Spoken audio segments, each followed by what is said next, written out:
गुरुर्ब्रह्मा गुरुर्विष्णु गुरुर्देवो महेश्वर गुरु साक्षात् परब्रह्म तस्मै श्री गुरवे नमः।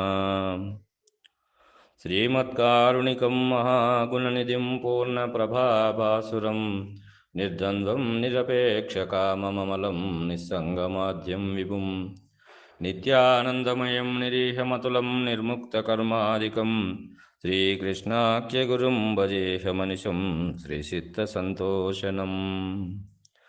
वेदशास्त्रविधिख्यातं पूर्णबोधोपदेशिकं सुगुणाकरं दयानन्दं राजयार्यगुरुं भजे।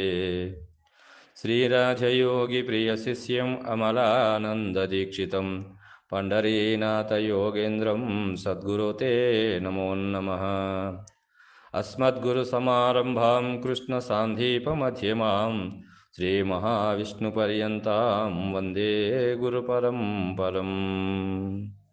పరంపరా గురువులకు వందనములు. శ్రీ శివరామ దీక్షితీయ పరంపరలో వచ్చిన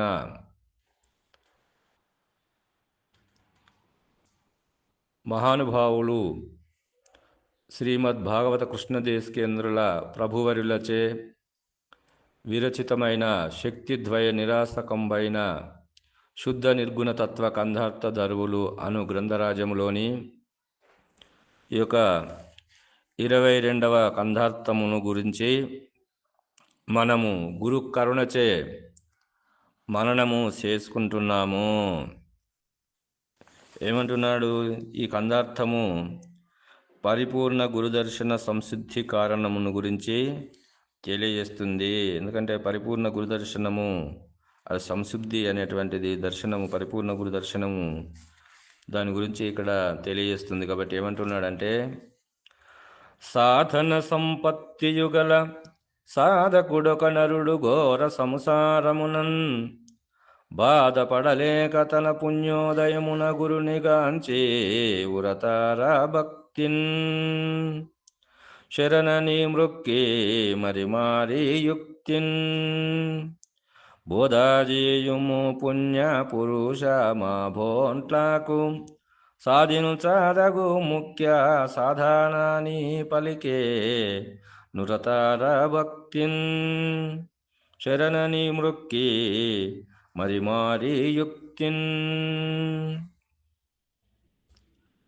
అని అంటున్నాడు. సాధన సంపత్తియు గల సాధకుడు ఒక నరుడు అంటే ఈ సాధన సంపత్తి కలిగినటువంటి ఈ సాధన సంపత్తి అనేటువంటి సంపద కలిగినటువంటి ఒక సాధకుడు ఈ యొక్క ఘోర సంసారములను పడలేక పరిపూర్ణ గురుమూర్తి దగ్గరికి వచ్చి మొరపెట్టుకుంటున్నాడు అని అన్నప్పుడు, మరి ఈ సాధన సంపత్తి కలిగినటువంటి సాధకుడు మరి అంటే అన్నప్పుడు సాధన సంపత్తి గల సాధకుడు ఈ యొక్క సాధన చతుష్టయములో ఉన్నటువంటి ఒక సంపదని పొందినటువంటి ఆ యొక్క సంపద కలిగినటువంటి వాడు మరి బ్రహ్మ విద్యకు అధికారి. విద్యాంతం బ్రహ్మ విద్యాంతం వర్తికాంతం అగోచరం అన్నాడు కదా. ఆ విద్యాంతం అనేటువంటిది, ఈ విద్య అనేటువంటిది వేదము, ఈ వేదమునకు అతీతమైనటువంటిది వేదాంతం అనేటువంటిదే ఈ బ్రహ్మ విద్య. మరి ఈ బ్రహ్మ విద్యకు అధికారి ఎవరిక్కడ అంటే ఈ సాధన సంపత్తి కలిగినటువంటి సాధకుడు. అంటే సాధన సంపత్తి అంటే ఏమి ఇక్కడ అంటే సాధన చతుష్టయము అని ఉంది కదా. ఈ సాధన చతుష్టయములో సంపద కలిగినటువంటి వాడే సాధన సంపత్తిని పొందినటువంటి వాడు అని అర్థం. మరి అన్న సాధన చతుష్టయం అంటే ఏమి ఇక్కడ అని అంటే, ఈ సాధన చతుష్టయము అనంటే నిత్యానిత్య వస్తు వివేకము, ఈ అమూత్రార్థ ఫలభోగ విరాగము, మరి శమాది షట్క సంపత్తి, ముముక్తి అనేటువంటివి, ఈ 4 అనేటువంటివి లో ఆరితేరినటువంటి ఈ 4 సాధనలలో ఆరితేరి సాధించినటువంటి వాడే సాధకుడు అన్నప్పుడు నిత్యానిత్య వస్తు వివేకము అనేటువంటిది దాని లోపల మరి నిత్యమైనటువంటిది ఏది, అనిత్యమైనటువంటిది ఏది అని విచారణ చేస్తూ పోదినాడు. కాబట్టి మరి నిత్యమైనటువంటిది ఏది ఇక్కడ అంటే జగన్మిథ్య బ్రహ్మ సత్యము. కాబట్టి ఆ బ్రహ్మము సత్యమైనటువంటిది, ఈ జగత్తంతా మిథ్యాస్వరూపమైనటువంటిది అని తెలుసుకున్నాడు. మరి మిథ్యాస్వరూపం అని ఎప్పుడంటే అయితే అంటున్నాడో, మరి మిథ్య అంటే భార్య, ఇల్లు, గృహము, ధన కనక వస్తు వాహన భూషణములు ఇవన్నీ మరి సంపాదించుకుంటున్నాడు కదా. మరి మిథ్య అని అంటున్నాడు. మరి మిథ్య అనేటువంటి దానిలో పట్టిన వీడు ఉన్నాడు కదా, సంసారం చేస్తున్నాడు కదా. మరి ఈ సంసారంలో ఉన్నటువంటిది ఈ గృహము కానీ, భార్య కానీ, కొడుకులు కానీ, ధన కనక వస్తు వాహన భూషణములు, ఈ యొక్క ధన సంపదలు కానీ, ఇవన్నీ కానీ మరి ఎక్కడ ఉన్నాడు? ఇదంతా మిథ్య అంటే ఆ మిథ్యలో పట్టినే ఉన్నాడు. కాబట్టి మరి తాను మరి ఆ మిథ్య అనేటువంటి దానిలో పట్టిన సంసారం అనేటువంటిది కొనసాగిస్తున్నాడు. కాబట్టి మరి దీనికి కారణమైనటువంటిది ఏదో అది సత్యం అనేటువంటి దానిని నమ్ముకున్నటువంటి వాడు, ఈ జగత్తుకు మూలమైనటువంటి కారణమైనటువంటి వస్తువు అదేదో బ్రహ్మము, ఆ బ్రహ్మము అనేటువంటిది ఆత్మ సత్యవస్తువు అనేటువంటి దాన్ని నమ్ముకొని ఉన్నటువంటి వాడు. మరి దాన్ని నమ్ముకొని ఉండాలంటే ఆ యొక్క దాని యందు దృష్టి వివేకము కలగాలంటే మరి దేని సంపాదించుకోవాలి అంటే ఇక్కడ ఈహమూత్రార్థ పరభోగ విరాగము అనేటువంటి దాన్ని కలగజేసుకున్నప్పుడే ఆ యొక్క ఆత్మస్థితి బ్రహ్మస్థితి అనేటువంటిది కుదురుతుంది. కాబట్టి దాన్ని మరి ఆ స్థితి కుదరటానికి ఆ యొక్క ఇహమూత్రార్థ ఫలభోగ విరాగము అనేటువంటి దానిని సాధించుకున్నటువంటి వానికే ఈ యొక్క ఆత్మస్థితి అనేటువంటిది కలుగుతుంది. కాబట్టి మరి ఏమంటున్నాడు ఇక్కడ? మరి ఇహలోకమైనటువంటి ఈ కోరికలు, ఇహలోకమైనటువంటి ఇక్కడ అంటే మరి ధన కనక వస్తు వాహన భూషణములు, భార్య, గృహము, ఇల్లు, మరి సంపద, పిల్లలు, నువ్వు చూడబడే సమస్తమంతా కూడా ఈ ఇహలోకపరమైనటువంటి దాని యందు కోరికలు పెంచుకుంటున్నావు కదా నాయన. కానీ ఆ కోరికలు ఏవైతే ఉన్నావో ఆ కోరికలని ఇక్కడ మరి ఆ త్రుంచుకొని ఆ ఉన్న లోపటనే జీవనము గడిపి ఆ యొక్క నీవు ఏదైతే ఆ యొక్క స్థితిని, ఆత్మస్థితిని పొందినావో, పొందాలనుకుంటున్నావో ఆ బ్రహ్మము అనేటువంటిది సృష్టికి మూల పదార్థమైనటువంటి ఆ పరమాత్మని నీవు తెలుసుకోవాలనుకున్నప్పుడు మరి దీని మీద కోరికలు అనేటువంటివి నీవు త్రుంచుకొనవలెను. కాబట్టి ఇహపరమైనటువంటి సంబంధమైనటువంటి కోరికలన్నీ కూడా తుంచుకోవడమే అది విరాగము.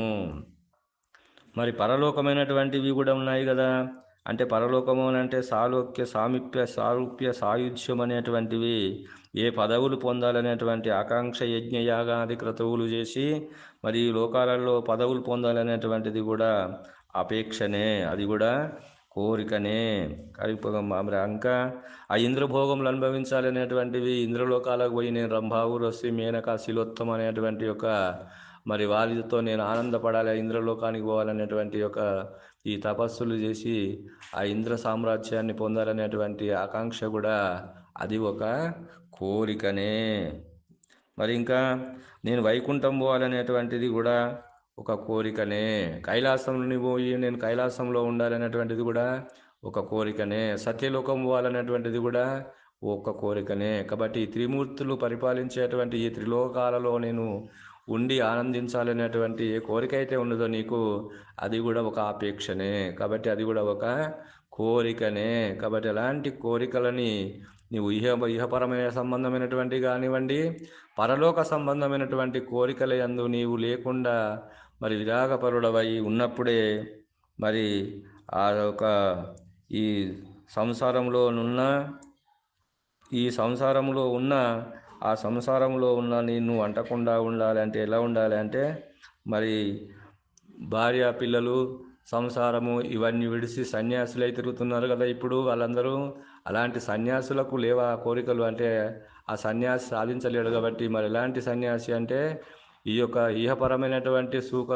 ఇహపరమైనటువంటి లోకములో ఉండి నీవు ఆ కోరికల యందు విరాగము కలిగించుకొని ఆ కోరికల యందు ఆ విరాగం అనేటువంటిది రాగము లేకుండా చేసుకొని, కోరికలు లేకుండా మరి ఉన్నదానిలో బట్టి ఆనందాన్ని పడి ఇహపరలోకములలో ఉన్నటువంటిది ఆ ఇహపరము యందు ఆ యొక్క రాగాన్ని పెంచుకోకుండా నీవు ఉండడమే మరి నిజమైనటువంటి సన్యాసి లక్షణము. కాబట్టి ఇలాంటి సన్యాసి లక్షణము సంసారములో ఉండలేని స్థితిలో ఆ యొక్క కోరికలు విరాగము చెందింపజేసుకునేటువంటి ఒక లక్షణము నీకు ఎప్పుడైతే కలుగుతుందో అదే విరాగం అనేటువంటిదే. అది సంసారములో ఉన్న సన్యాసివి. మరి ఆ సన్యాసితత్వాన్ని నీవు అలవరుచుకోవాలంటే మరి ఇక్కడ షట్క సంపత్తిని మరి నీవు మరి సాధించుకోవాలి.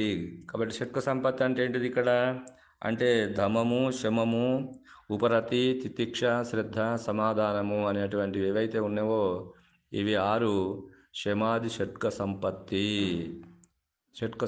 అనేటువంటివి 6ని సాధించుకున్నట్లయితే ఇహమందు కానీ ఆ పరమందు కానీ ఆ రాగము లేక విరాగము కలిగి ఉంటావు అనేటువంటి దానికి ఈ షట్క సంపత్తిని కూడా సాధించుకోమని చెప్తారు వేదాంతం లోపల. కాబట్టి మన అలాంటి స్థితి కలిగినటువంటి వాడే దీన్ని సాధించగలుగుకుంటాడు. కాబట్టి ఆ సాధనలు కూడా చేసినటువంటి వాడు. ఆ సాధనలు ఇవి ఇక్కడ అంటే ఈ ధమము అంటే ఈ అంతరేంద్రియ నిగ్రహణ, అంటే అంతరేంద్రియాలలో మనస్సు అనేటువంటిది మహా చెలించేటువంటిది. ఎందుకంటే అది వాయుతత్వం కాబట్టి దానికి చెలించే లక్షణం ఉంటుంది. కాబట్టి మరి దాన్ని ఎప్పుడైతే నీవు అదుపులో ఉంచుకుంటావో, ఆ అదుపులో ఉంచుకుండా ఎప్పుడైతే నీవు దాన్ని ఆధీనంలో నీవు ఉంచుకుంటావో, నీ ఆధీనంలో దాన్ని ఉంచుకుంటావో అప్పుడు నీవు ఆ యొక్క శమము అనేటువంటి ఒక సాధనని సాధించినట్లు.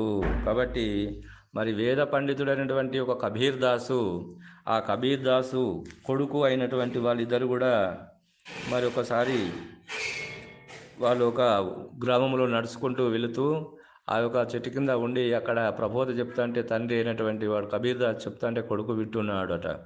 ఆ వింటూ పోతే వింటున్నప్పుడు మరి ఇతడు వయసులో ఉన్నాడు కాబట్టి ఆ మంచి వయసులో ఉన్నటువంటి తన కొడుకు ఎవరైతే ఉన్నాడో వాడు ఒక అట్లా బావి నుంచి ఆ కుండలు ఎత్తుకుపోయేటువంటి వాళ్ళు బావిలో నుంచి నీళ్లు తీసుకుపోయేటువంటి వాళ్ళు ఉంటారు కదా అమ్మాయిలు. ఆ అమ్మాయిల్లో ఒక అందమైనటువంటి అమ్మాయి అతనికి కనబడింది. ఆ కనబడుతూనే ఆ మనస్సు ఆ అమ్మాయి మీదికి పోయింది.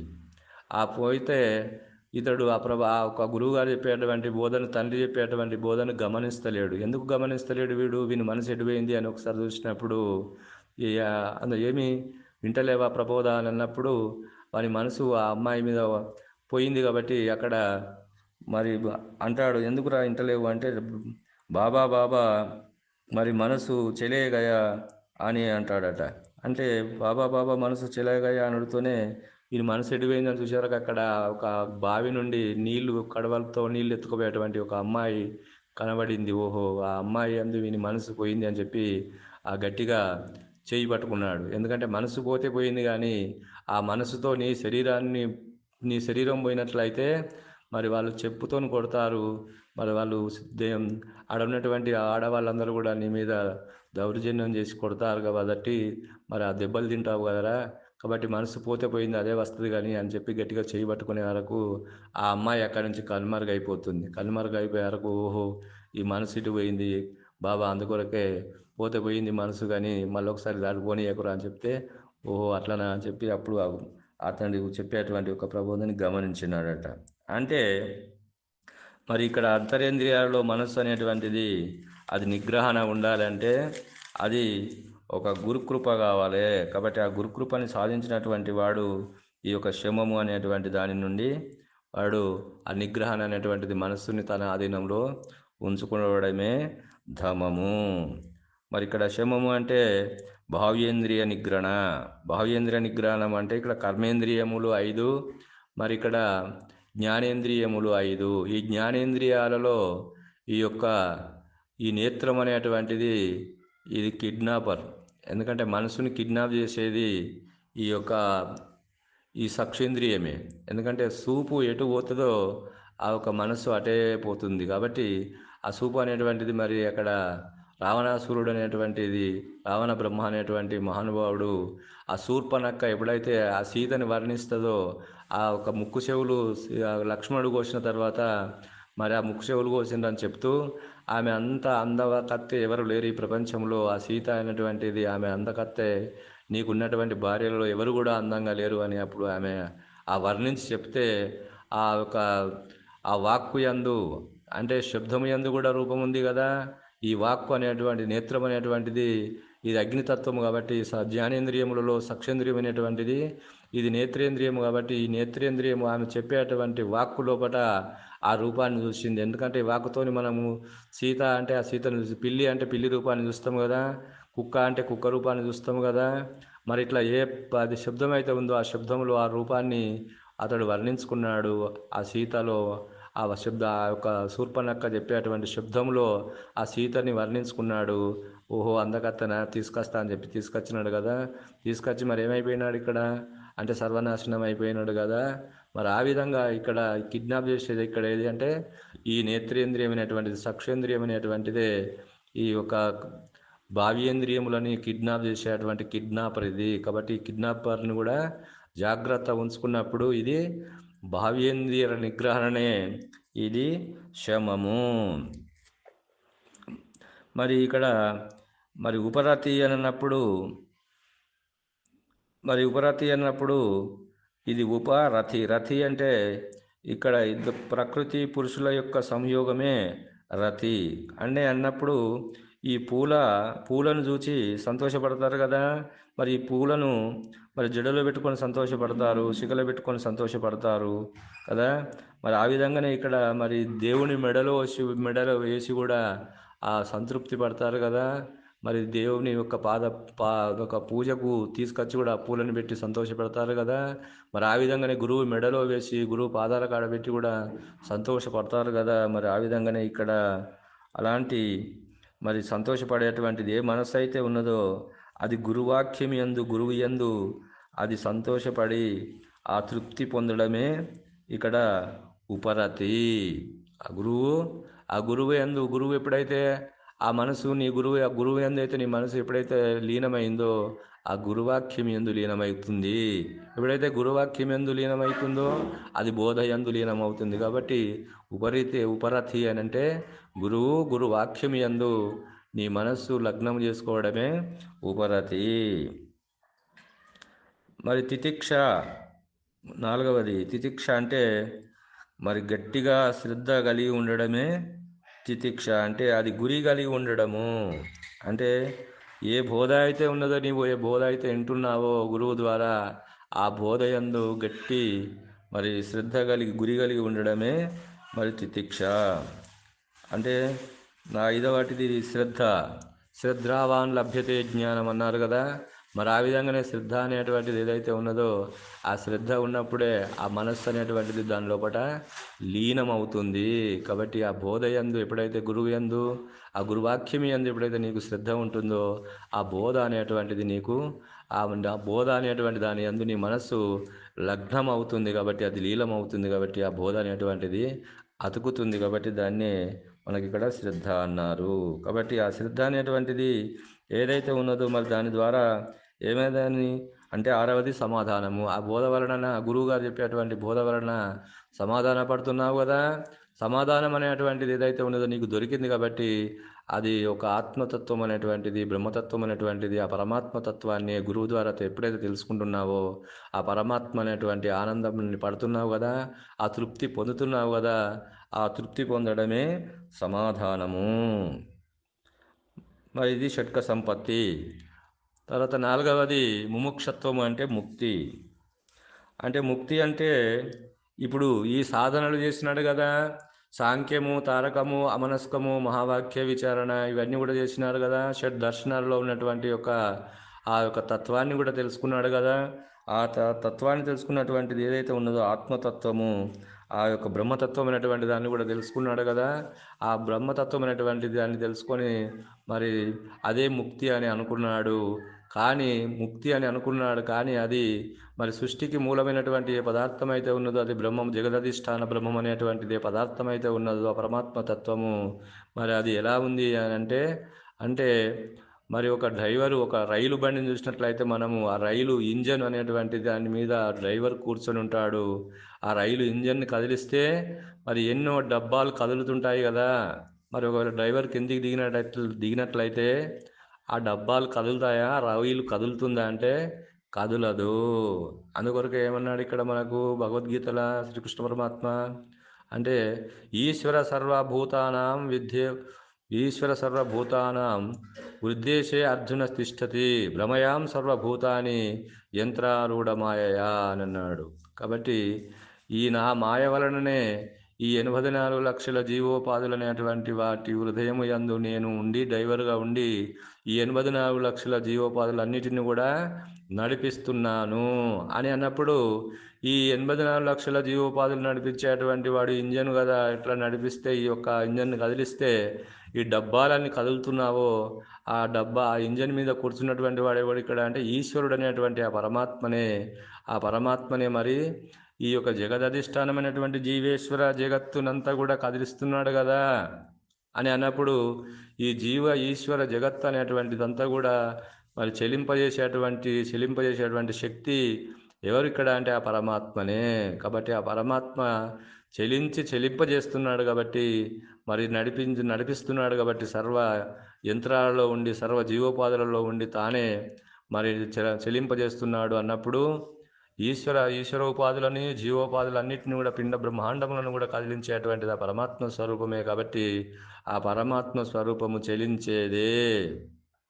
కాబట్టి ఆ చెలించే లక్షణం దాని యందు ఉన్నది అనేటువంటి ఒక కొరత తనలో రావడం వలన మరి ఈ కొరత ఎవరి వల్ల పోతుంది అంటే అచల పరిపూర్ణ గురు దర్శనం వలన మాత్రమే, అతని బోధ వలన మాత్రమే, పరిపూర్ణ బోధ వలన మాత్రమే ఈ కొరత పోతుంది అని చెప్పి ఆ యొక్క సాధన సంపత్తి గల ఇలాంటి మరి షడ్దర్శనాలు అనేటువంటివి అంటే ఈ యొక్క పంచ వివేకములు అనేటువంటివి, పంచభూత వివేకము, పంచకోశ వివేకము, పంచవింశతి తత్వ వివేకము, పంచకోశ వివేకము, పంచభూత వివేకమైనటువంటి పంచకోశ వివేకాలు, షడ్దర్శనాలు, సాంఖ్య తారక మనస్క మహావాక్యముల ద్వారా ఇన్ని సాధనలు చేసి ఏ పరమాత్మ తత్వాన్ని అయితే తెలుసుకున్నాడో ఆ పరమాత్మ తత్వము కూడా చెలించే అటువంటి తత్వము దాని యందు ఉన్నదని గమనించి ఆ కొరత రావడం వలన కొరత పరిపూర్ణ గురువు వలన మాత్రమే తీరిపోతుందనేటువంటి భావముతో వచ్చి అడుగుతున్నాడు. ఏమని ఇక్కడ అంటే సాధన సంపత్తియుగల సాధకుడు కనరుడు ఘోర సంసారమునన్ బాధపడలేక తన పుణ్యోదయమున గురునిగాంచే యురతారా భక్తిన్ శరణని మృక్కి మరి యుక్తిన్ బోధాజేయుము పుణ్య పురుష మా బోంట్లకు సాధించదగు ముఖ్య సాధనాని పలికే గురుతారా భక్తిన్ శరణని మృక్కి మరి యుక్తిన్. లాంటి సాధకుడైనటువంటి ఈ ఘోర సంసారమునన్ అంటే జనన మరణములు అనేటువంటి బాధలు పడలేక కష్టములు భరించలేక తన పుణ్యోదయమున గురునిగాంచి పూర్వజన్మ పుణ్య ఫల విశేషముచే పరిపూర్ణ బోధ గురుమూర్తిని దర్శించి మరి గురుతర భక్తిన్ ఎట్టి కోరిక లేక తపనతో ఆవేదనతో తీవ్ర మోక్షాపేక్షతో శరణని మృక్కి సాష్టాంగ నమస్కారం చేసి మరి యుక్తిన్ అత్యంత భక్తి ప్రవృత్తులతో పుణ్యపురుష బోధజేయము సాధించదగు ముఖ్యం బోధజేయము మా బోంట్లకు సాధించదగు ముఖ్య సాధన అని పలికే. కాబట్టి అట్లాంటి అత్యంత మహిమాన్వితమైనటువంటి మహానుభావుడైనటువంటి ఆ పరిపూర్ణ గురువు దర్శనం చేసుకొని బోధజేయము పుణ్య మా వంటి మోక్షేచ్ఛగల వారికి ఉపదేశించుము స్వామి, ఆ బోధని తెలియజేయుము. మరి ఇంకా సాధించదగు ముఖ్య సాధన ఇంకా ఏమన్నా ఉంటే చెప్పు స్వామి, ఆ సాధన కూడా మరి ఇన్ని సాధనలు నేను చేసినాను, మరి పరిపూర్ణ బోధ మీరు అనుగ్రహ భూషణముగా మీరు అనుగ్రహించాలి, పరిపూర్ణ బోధ చెప్పాలి, ఉపదేశించి పరిపూర్ణ బోధ చెప్పడానికి మరి ఇంకేమన్నా సాధన చేయమంటే కూడా చేస్తాను అని చెప్పి ప్రాధేయపడి గురుమూర్తిని మొక్కుతున్నాడు అని తెలియజేస్తూ ఇంతటితో ఈ కందార్థ భావాన్ని ముగిస్తున్నాను. జై బలో సద్గురు ప్రభు మహారాజుకు జై. సర్వం సద్గురార్పణం.